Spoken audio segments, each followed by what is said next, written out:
Welcome to SortaOkay Reviews, where every fandom's welcome. I'm Nathan Bedard. I'm Brad Newton. And today, we're reviewing episode 43.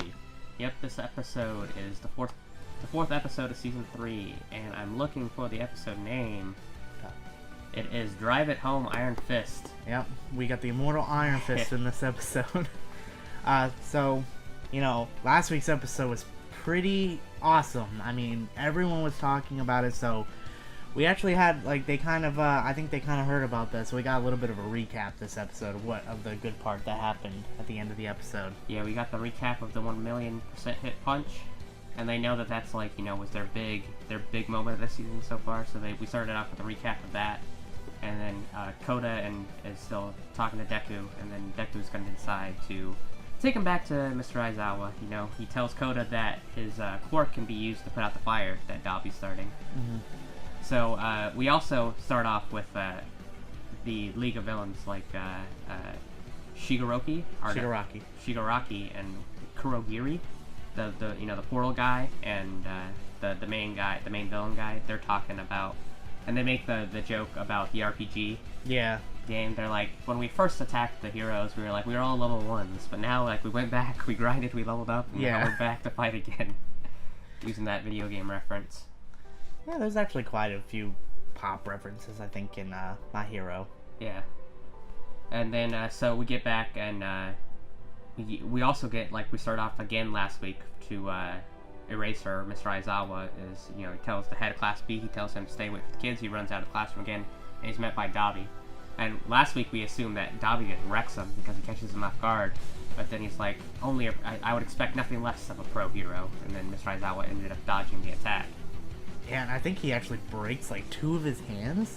Yeah, while he does it. And then he tries to do it again, and he erases his quirk, and then he breaks his other arm. Yeah. And then he's like, don't make me start with your legs now. He's like, it'll be a pain to carry you in. Yeah, and it seems like we actually, that fire is not his quirk. It seems like he has another type of, maybe another type of quirk? No, what it is, it's that other guy. Oh, okay. That guy makes clones. He can make a clone of somebody else. His name's Twice, is the name of the villain. That's right. Dabi's power is fire. Yeah, but that's right. Mr. Aizawa doesn't know that yet. That would be a really cool fight if in the future of My Hero, him and Todoroki. Yeah, like I said, there's the theory that they're brothers, but we'll see. They look similar. They both got fire powers. But yeah, so we get he gets destroyed pretty quickly by Mr. Aizawa. And he said, you thought fire was my quirk, but they're just trying to throw him off, so he defeats the clone pretty quickly, and then they run through the forest, and he meets up with Deku, and then Deku Mr. Aizawa sees that frickin' Deku Midoriya is all wrecked. He's got that broken arm, and he's carrying Koda. Mm-hmm. But I like the thing is, and later on when he's talking to Koda, he's like, yeah, I gotta scold him because he's not supposed to wreck himself like that.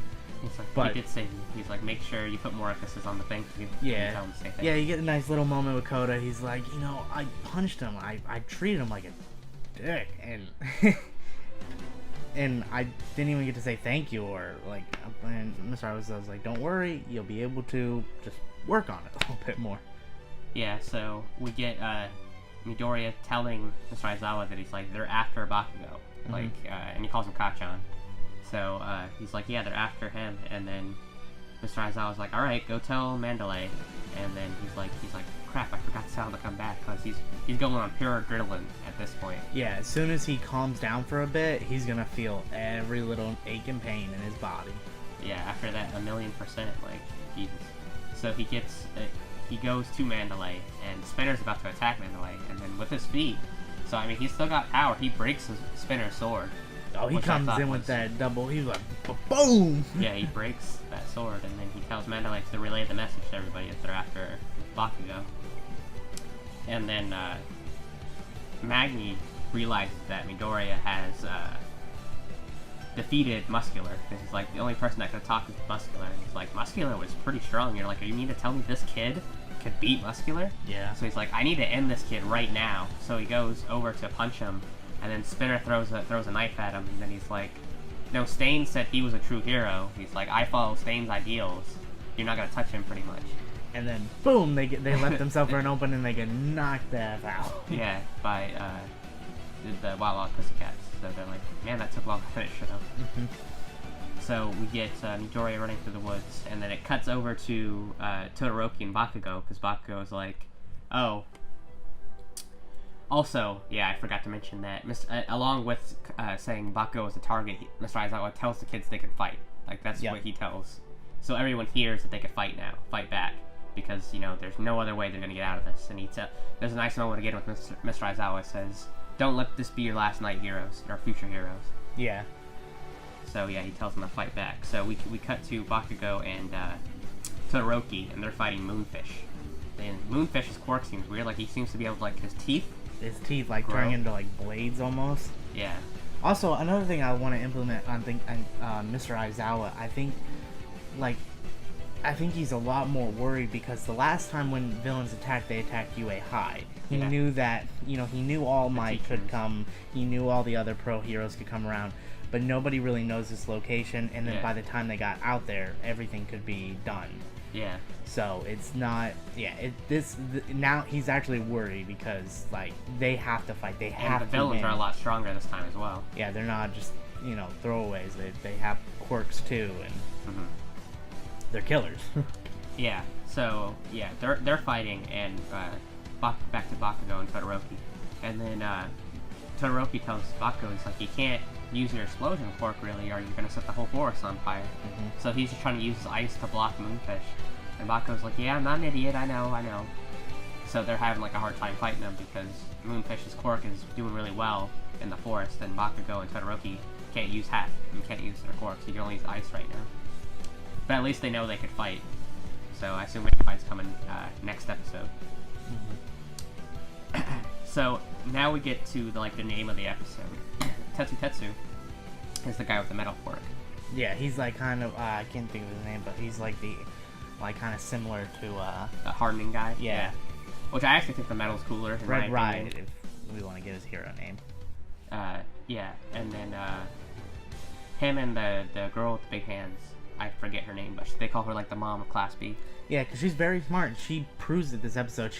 She notices that like, okay, the gas is like, it's not spread, like there's areas where the gas is not, so it's not like spreading, it's like hovering in like a circular motion around probably a center, which could be somebody, and so then they decide to go to that to take him out. But they know that their masks aren't going to work very well the closer they get to him. Yeah, so they got to do it quick. So he's like, alright, so we just run and then we beat him as fast as we can. So it turns out that the villain's name is Mustard, because I assume it's like mustard gas, so he calls himself Mustard. So, and he's got like a mask, and they realize he's got like a kid uniform on, so like, this guy must be like, a kid like us. So I assume he's one of the weaker villains of the and she even says it, like, you must be weak because you brought a gun. Yeah. Like, if you had a powerful quirk, you wouldn't even need a gun. But he manages to blow off Tetsu's mask, so he's got to hold his breath for like a really long time. While he's trying to fight him, and his quirk's starting to weaken because you see him starting to crack when he gets shot. Yeah. He can't breathe. Yeah, he can take bullets, and even but the bullets do have some effect. Like, they're not they just don't feel. So yeah, so that's making it hard. And then but then we get he could tell where everybody is because he could I guess he could feel the gas. Feel him in the gas, yeah. So they keep on trying to sneak attack when it's not working. But then the girl, it's Isuka, I think her name is. Anyway, she uses her hands to make wind. Blow it away. So he can't tell where Tetsu's in the smoke. So she's blowing all the poison gas away, and then Tetsu runs and he hits that iron fist. Yeah, he comes this shot's really beautifully animated. Yeah. It looks so. I remember reading it in the manga. It was a beautiful panel, and he just boom smashes him on the ground, and he knocks off his mask, and he kind of looks like Bakugo almost a little bit. I don't know. But yeah, he punches him as hard as he can to the ground, and he took one punch. One punch man. One punch. The mustard guy.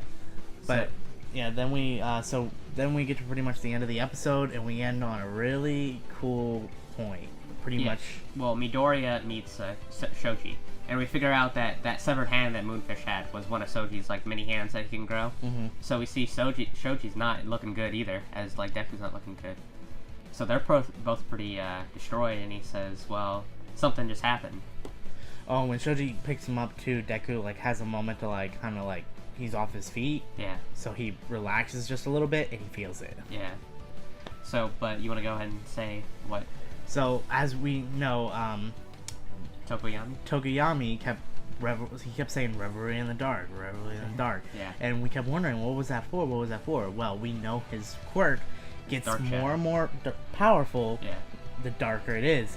And it being the dead of night, and Yeah. especially, I think it almost looked like he was in a cave Yeah. or a really dark place, though.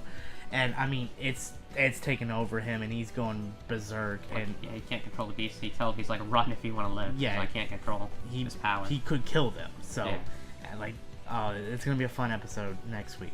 Yep. And then so Tokoyami's power is gonna run wild through all the rest of the villains and the fights. So it kind of reminds me of like the Chopper's Monster Rumble thing. That's what it reminds me of. Kinda, yeah. But yeah, I think that's it for this episode. Yeah, it was a solid episode. Season 3's in full effect. I'm loving every episode of it. It's going a lot faster through the manga than I thought it would. We're almost done with the summer camp arc, really. Yeah. I mean, we don't have much left of it. But yeah, so it's things are moving pretty quickly, and which I'm excited for what's next. Yeah, like it's fun that some of these moments are fast paced and they need to be, because I think if they dragged out, they would not be good as they are. Mm-hmm. But yeah, that's gonna do it for us. We hope you enjoyed this review of episode 43. Anything you want to say? Yep, and as always, you can hit that subscribe button that'll pop up over there, and you would see last week's review up here. All right, well that's gonna do it for us. We hope you have a good day. Thank you very much.